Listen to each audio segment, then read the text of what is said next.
Tetapi yang lama nggak mati itu masuk kategorinya penyiksaan, menyiksa kita. Kalau gitu begini, cari cara yang lain. Nggak ada, sudah pernah di riset. Karena itu kan persoalan teknis doang. Ya nggak bisa dibilang persoalan teknis. Misalnya Haris Azhar dijatuhi hukuman mati. Oke. Sekarang saya sering membaca berita orang yang dieksekusi hukuman mati. Mari kita imajinasikannya agak mengerikan.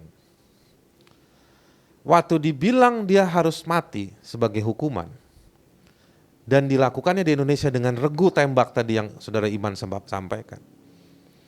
Waktu milimeter pertama peluru itu masuk ke jantungnya, siapa yang bisa memastikan? Putusan pengadilan mana yang bisa memastikan bahwa hitungan sepersekian detik orang itu mati? Gak ada studinya. Mungkin studi forensiknya ada tapi gak pernah dibuka. Karena setiap habis dieksekusi dokter datang memeriksa dan itu harus dijadiin rekor.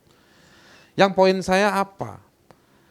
Orang butuh berapa detik atau berapa menit untuk menemukan ajalnya.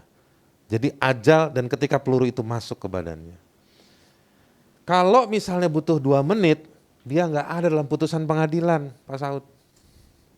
Nggak ada, bos. Itu namanya penyiksaan terhadap orang yang sekarat. Siapa yang harus dihukum?